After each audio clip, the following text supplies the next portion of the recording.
গিন্নি, আমি চুলটা একটু কেটে আসি। কি বললে? চুল কাটতে যাচ্ছ?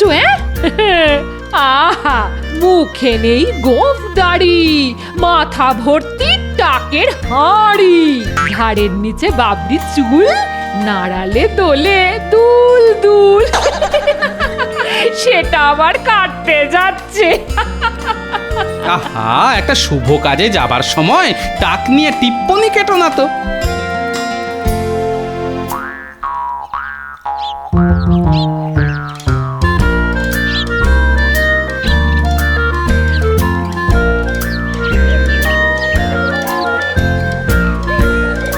আরে গোপাল দাদা, কি মনে করে? এই কদিন ধরেই আসবো আসবো করছিলাম, দেখো না চুলটা না বড্ড বেড়ে গেছে গো, একটু কেটে দাও দেখি। যাই টক করে চুলটা কেটে আর গোঁফটা ছেঁটে আসি। কৈলাস, আমার চুলটা একটু কেটে দে দেখি। এই তো গোপাল দাদার হয়ে গেছে, এবার আপনারটা ধরবো। বাহ, চমৎকার হয়েছে। সত্যি তোমার হাতের কি গুণ গো, হ্যাঁ? বয়সটা যেন 10 বছর কমে গেল। তাহলে আসি ভাই।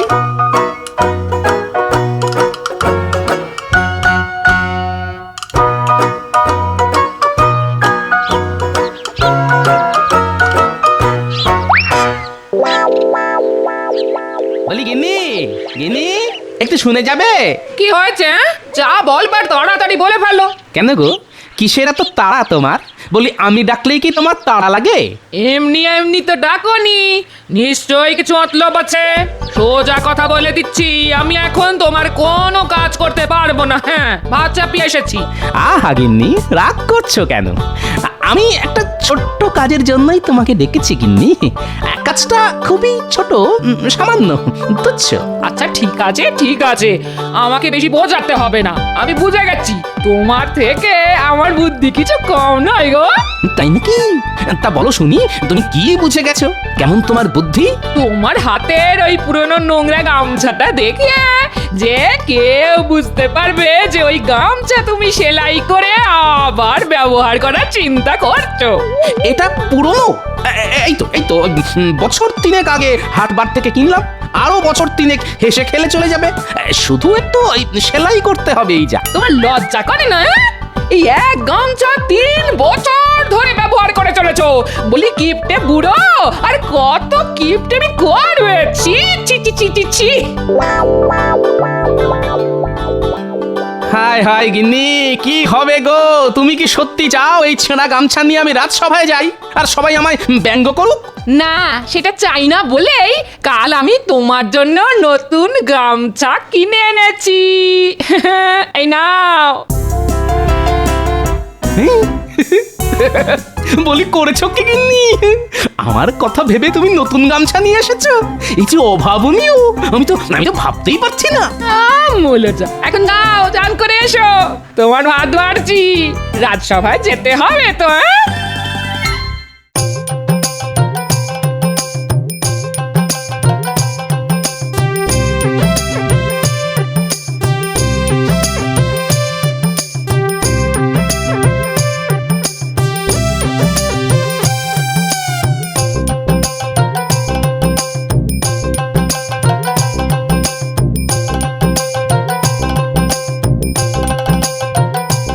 এই দেখুন মহারাজ, এটি আমার গিন্নি আমাকে উপহার দিয়েছে। বাহ বাহ বাহ, চমৎকার গামছা গোপাল। তোমার গিন্নির নজর কিন্তু বেশ উঁচু দরের। ঠিক বলেছেন মহারাজ, এটি অত্যন্ত উন্নত মানের গামছা, এর কাপড়ও খুব ভালো। মহারাজ, সত্যি এর থেকে আর ভালো উদ্ভাবনীয় আবিষ্কার হয় না। কি সাংঘাতিক! অতি সুন্দর গামছা গিন্নি দিল গোপালকে। গোপাল বেজায় খুশি, দেখিয়ে বেড়ায় সকলকে। এত সুন্দর গামছা গোপালের প্রাপ্যই ছিল মহারাজ। গোপালের কুষ্টি ছক বলছে গোপাল আরো এমনই সুন্দর সুন্দর জিনিস পাবে ওর গিন্নির থেকে। সাধু সাধু। না হে গোপাল, তুমি ভাগ্যবান, তোমার তো গামছা জুটেছে। আমার ভাগ্যে তো কতদিন কিছুই জোটেনি। সারা জীবন শুধু সংসারের জন্য করে গেলাম, পেলাম না কিছুই। গোপাল, তোমার এত সুন্দর মন, এটাই আবার না খুব ভালো লাগে। তুমি আর তোমার গিন্নি নাতি নাতনিদের নিয়ে মহানন্দে থাকো, আর এটাই আমি সব সময় চেয়ে এসেছি। আপনার ভালোবাসায় আমি কৃতজ্ঞ মহারাজ। এটা কি হলো? গোপালকে নিয়ে মস্করা করার জায়গায় গোপাল এত প্রশংসা পেয়ে গেল, তা আবার মহারাজের মুখ থেকে। দাঁড়াও, আমিও কাল দেখাচ্ছি কি করে দারুণ প্রশংসা আদায় করে নিতে হয়। গোপাল কাল গামছা দেখালো, আর আমি এই ভীষণ সুন্দর রূপোতে মাথানো লাঠি মহারাজকে দেখিয়ে সবার প্রশংসা আদায় করে নেব। একা গোপাল খালি প্রশংসা পাবে, তা কি করে হয়?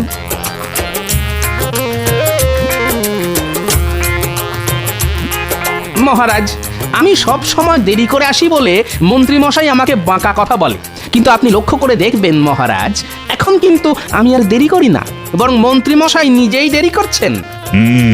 তা তো চিন্তার কারণ বটে। মন্ত্রিত্ব এরকম দেরি হবার কথা নয়। মহারাজ, মনে হয় আমাদের মন্ত্রী মশাই খাজনা আদায়ে ব্যস্ত। ওহে পণ্ডিত, বলি এক পক্ষকালে আর কতবার খাজনা আদায় হবে? না গোপাল, তুমি ঠিকই বলেছ। মন্ত্রী দেরি করা আমাকে সত্যি ভাবাচ্ছে। আমাকে মার্জনা করবেন মহারাজ, আজ আমি দেরি করেছি। অবশ্য গোপাল যখন দেরি করে বারবার আপনার মার্জনা পেয়ে থাকে, সেখানে আমি নিশ্চিত মাত্র একদিন দেরি করবার জন্য আপনার মার্জনা আমি পাবো।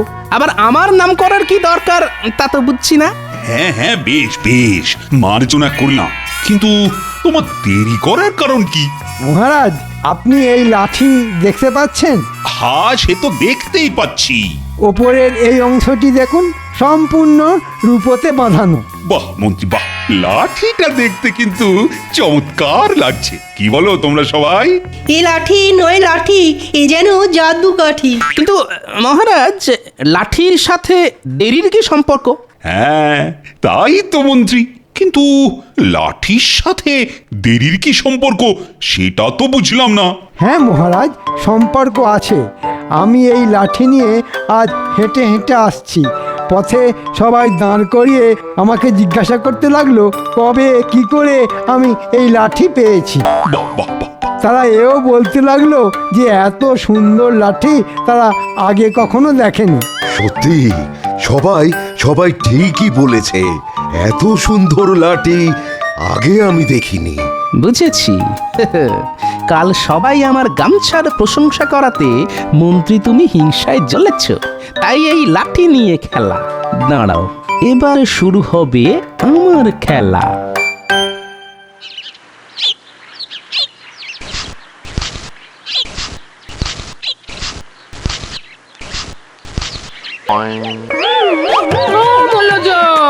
বলি কি ভীমরতি ধরলো? বুড়ো বয়সে হাতে গোলাপ ফুল নিয়ে চললে কোথায়? কোথায় আবার যাচ্ছি? রাজসভায় মহারাজকে এই গোলাপ ফুল উপহার দেব। মহারাজকে গোলাপ ফুল দেবে? কেন? মহারাজের বাগানে কি গোলাপ ফুল ফুটছে না?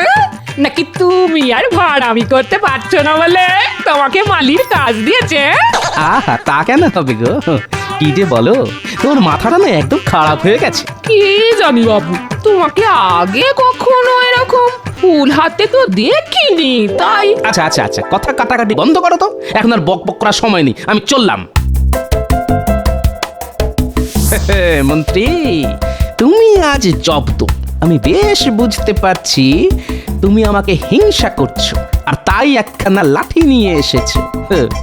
তুমি তো জানো না, একটা লাঠির থেকে ফুলের জোর অনেক বেশি।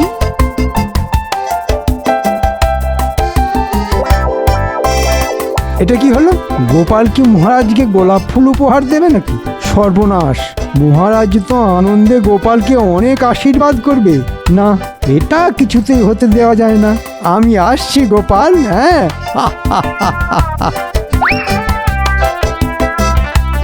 মহারাজ, এই গোলাপ ফুলটি আপনার জন্য। করেছো কি গোপাল?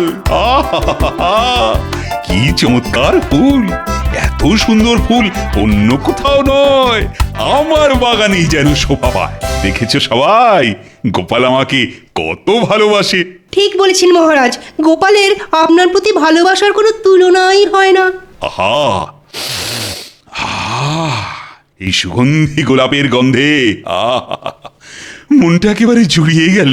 আর আমার আস্ত টব শুদ্ধ গোলাপ গাছের গন্ধে আপনার প্রাণ জুড়িয়ে যাবে মহারাজ। হ্যাঁ, গোলাপ গাছের কোনো গন্ধ হয় না মন্ত্রী মশাই, গন্ধটি আসে ফুল থেকে। ঠিক গোপাল ঠিক। দেখুন মহারাজ, এই গাছে কত গোলাপ ফুটে রয়েছে, এতে গোপালের ওই গোলাপ ফুলের থেকে গন্ধ আরো বেশি। আপনার জন্য এনেছি মহারাজ। বেশ মন্ত্রী বেশ, তুমি দেখছি আমাকে খুব ভালোবাসো, গোপালের থেকেও বেশি ভালোবাসো, আমি বেশ বুঝতে পারছি। কি ভয়ঙ্কর হিংসা! নিশ্চয়ই আমাকে পথে গোলাপ ফুল হাতে হাঁটতে দেখেছিল। ঠিক আছে,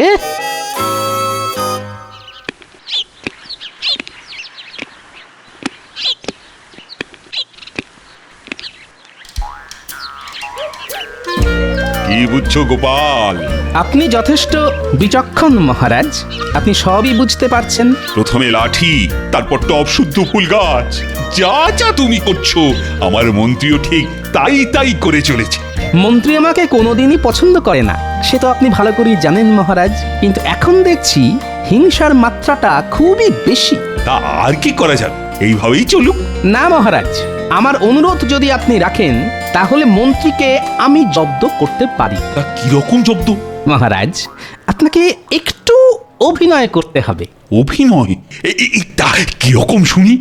আমি আপনাকে আমার জন্য একটা প্রাসাদ বানিয়ে দেবার অনুরোধ করব। সে কি গোপাল, একটা পুরো প্রাসাদ তোমার চাই? কই আগে কোনোদিন বলনি তো। না মহারাজ, আগে বলিনি, জানি আপনি না বলবেন, কিন্তু আমি যদি নবাবকে একটি প্রাসাদ আমার জন্য বানিয়ে দিতে বলি। তুমি কি বলছো না গোপাল, আমি কিছুই বুঝতে পারছি না। নবাব তোমাকে প্রাসাদ বানিয়ে দেবে? হ্যাঁ মহারাজ, এবং আপনি তাতে সম্মতি দেবেন, এটাই অভিনয়। আমি আপনার কাছে চাইবো, তাতে আপনি না বলবেন, কিন্তু নবাবের কাছে চাইতে যেতে পারি কি না এই প্রশ্নের উত্তরে আপনি সম্মতি দেবেন। আমার না কিরকম সব গুলিয়ে যাচ্ছে। আপনাকে শুধু এইটুকুই আমার জন্য করতে হবে মহারাজ। আচ্ছা আচ্ছা আচ্ছা, ঠিক আছে ঠিক আছে। মহারাজ, আমার একটি বিনীত আবেদন আছে আপনার কাছে। আপনি যদি আমার আবেদনটি রাখেন তাহলে আমার খুব উপকার হয়। তা বলো শুনি, কি তোমার আবেদন? মহারাজ, আমি একটি প্রাসাদ বানাবার আবেদন রাখছি আপনার কাছে। ওই একচালা মাটির বাড়িতে থাকতে আর মন চায় না মহারাজ। অসম্ভব গোপাল, তোমার এই আবেদন আমার পক্ষে রাখা সম্ভব হচ্ছে না। গোপালের মাথায় সম্ভবত কোনো রোগ হয়েছে মহারাজ। গোপালের এখন কি মহারাজের মতন প্রাসাদে থাকবার শখ হয়েছে? আমার খুব প্রয়োজন, তাই আমি আবেদন করেছি। কিন্তু গোপাল, তোমার কুষ্ঠিতে প্রাসাদে থাকা নেই যে। ওহে গোপাল, এ হলো ওই মনের অসুখ, আমার কাছে এর পাচন আছে। ঠিক আছে মহারাজ, আপনি শুধু এইটুকু অনুমতি আমাকে দিন যাতে আমি নবাবের কাছে প্রাসাদ বানানোর আবেদন করতে পারি। গোপাল, তোমার কি মনে হয় নবাব তোমার কথা শুনবে? দেখাই যাক না কি হয়। বেশ, এই অনুমতি আমি তোমাকে দিচ্ছি। তুমি নবাবের কাছে প্রাসাদ বানানোর জন্য আবেদন করতেই পারো। এবার নবাব তোমার আবেদন রাখবে কিনা সেটা তার ব্যাপার।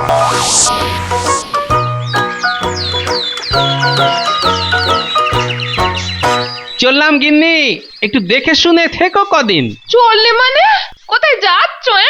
যাই একটু হাওয়া বদল করে আসি।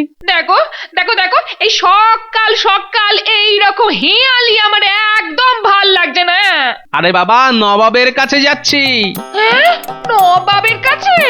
মানে সেই মুর্শিদাবাদ? নবাবকে একটি প্রাসাদ আমার জন্য বানিয়ে দিতে বলি। বলি তোমার মাথাটা কি একদম খারাপ হয়ে গেল গো? এবার নবাব যখন ক্যাক করে ধরবে না তখন বুঝবে কে যে কাকে ধরবে সেটা ঠিক সময়ে জানতে পারবে।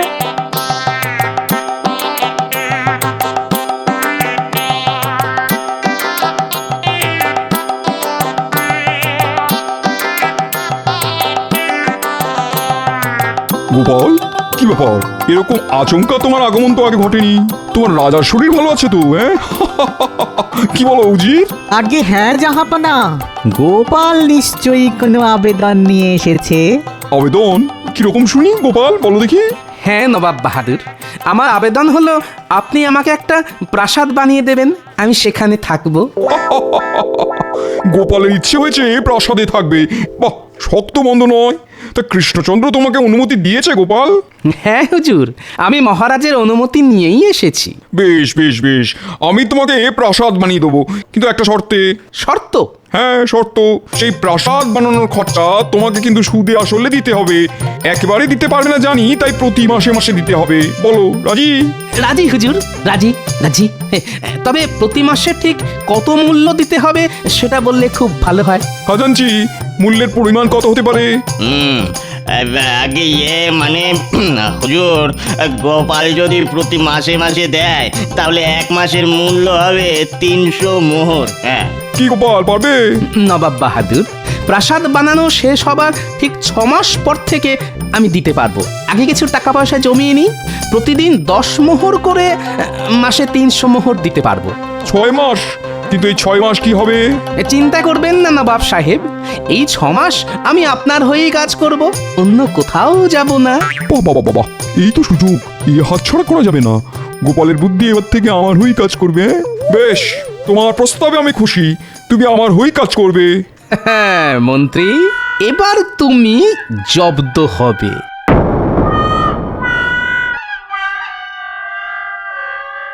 মহারাজ, অনেক দিন হয়ে গেল গোপাল রাজসভায় আসেনি। এরকম তো দিনের পর দিন চলতে পারে না। আজ সকালেই আমার কাছে গোপালের একটি পত্র এসেছে, আর তাতে গোপাল জানিয়েছে তার প্রাসাদ নবাব বানিয়ে দিয়েছে, সে এখন সেই প্রাসাদেই থাকছে। হ্যাঁ, কিন্তু এ কি করে সম্ভব হলো মহারাজ? একজন লোক রাজসভার কোনো কাজ না করে প্রাসাদে বসে আছে। নবাব গোপালের কথায় যদি খুশি হয়ে প্রাসাদ বানিয়ে দেয়, আমার তো কিছু বলার নেই। গোপাল রাজপ্রাসাদে, নবাব পড়বে ফ্যাসাদে। গোপাল একটা আস্ত প্রাসাদ পেয়ে গেল না, আমাকে গিয়ে দেখতে হচ্ছে। আমিও নবাবের কাছে প্রাসাদ বানিয়ে দেবার আবেদন করব।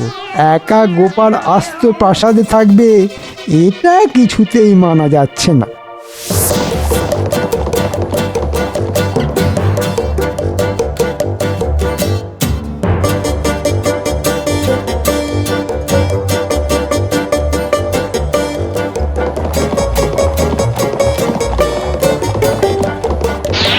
চমৎকার, আরাম করে বসে আছো। কি মনে হচ্ছে নিজেকে মহারাজ? মন্ত্রী মশাই যে, না আমি মহারাজ হতে যাব কেন, আমি তো গোপাল, গোপাল ভাঁড়। রাজসভায় না এসে এখানে প্রাসাদে বসবাস করা হচ্ছে, তা কিভাবে এলো এই প্রাসাদ শুনি? কিভাবে এলো সে তো অনেক কথা, তবে এটুকুই বলতে পারি সবই নবাবের করুণা। আমি এখন নবাবের সভা অলঙ্কৃত করছি। ঠিক আছে, তাহলে আমি চললাম নবাবের কাছে।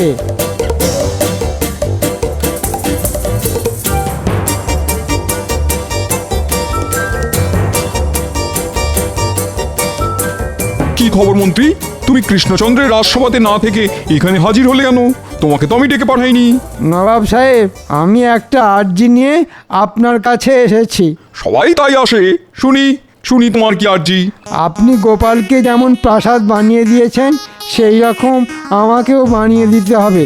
গোপাল যেমন আপনার সভা অলংকার করছে, আমিও সেই রকম আপনার সভা অলংকার করব। তোমার স্পর্ধা তো কম নয়, দূর হয়ে যাও এক্ষুনি চোখের সামনে থেকে, তোমার মুখ আমি দেখতে চাই না। আজ্ঞে হুজুর। যাও।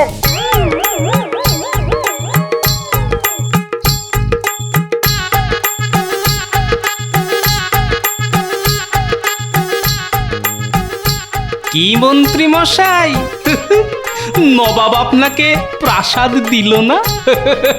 নিজে এখন প্রাসাদ পেয়ে অনেক বড় বীর হনুমান হয়ে গেছো।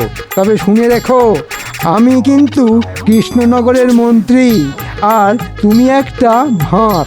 আমার আপনার মতো অত হিংসা অহংকার নেই মন্ত্রী মশাই, আমি এক কথায় এই প্রাসাদ মুক্ত হস্তে দান করে দিতে পারি। বাবা, তাই নাকি? তা এতই যখন দরদ, তাহলে আমাকে দাও না দেখি, তুমি কত বড় দাতা। বাহ, এই তো সুযোগ। দাঁড়ান মন্ত্রী মশাই, আমি নিচে আসছি।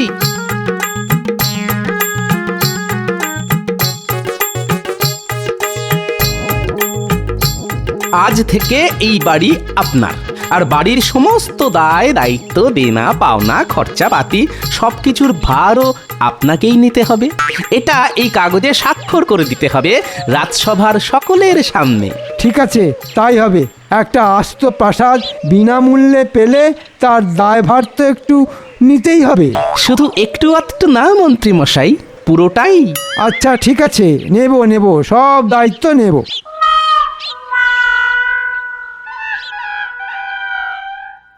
তাহলে মহারাজ, আজ থেকে গোপালের প্রাসাদ আমার হয়ে গেল। হ্যাঁ, সে তো হলোই। তার সাথে ওই প্রাসাদের সব দায়ভার খরচপাতি সবই আপনার। এই প্রাসাদ এখন আমার। কি আনন্দ, কি আনন্দ! গোপালের থেকে এই প্রাসাদ হাতে নিয়ে আনন্দটা আরো বেশি হচ্ছে। আমি আর ভাবতে পারছি না। কে তোমরা? হঠাৎ করে আমার সামনে এসে দাঁড়ালে কেন? আপনি কি এই গোপাল ভাঁড়ের থেকে এই প্রাসাদটা কিনে নিয়েছেন? গোপাল আমাকে এই প্রাসাদ দান করে দিয়েছে। আমি এখন এই প্রাসাদের সর্বেসর্বা, বুঝলে? তাহলে তোমাকেই টাকা দিতে হবে। মানে কিসের টাকা? এই যে শুনুন, পুরো 1 মাস কেটে গেছে। প্রতিদিন 10 মোহর মানে 1 মাসে 300 মোহর তোমাকে এক্ষুনি দিতে হবে, বুঝেছো? এক্ষুনি দিতে হবে। আজ মাসের শেষ দিন, এক্ষুনি 300 মোহর চাই। কই, গোপাল তো এসব কিছু বলেনি। আপনি চুক্তিপত্র স্বাক্ষর করেছেন। এই বাড়ির সমস্ত দায়ভার পাওনার দায়িত্ব আপনার, তাই টাকা আপনাকে দিতেই হবে, দিতেই হবে। আমি কোথা থেকে দেব? আমার মাইনেই তো 100 মোহর। আমি এসব দিতে পারবো না। পারবি না বলছি? একে কি করা যায় বলতো? কি আবার? কি আবার? নবাবের কাছে নিয়ে যেতে হবে, সেখানে বিচার হবে। পাওনা না মেটালে ওই কারাদণ্ড হবে। ওরে বাবা গো, ও বাবা গো, আমার সর্বনাশ, আমার সর্বনাশ কি হলো গো? আমি গোপালের প্রাসাদ নিয়ে কি ফ্যাসাদে বললাম গো? আমি গোপালের ফ্যাসাদ নিয়ে কি বললাম গো?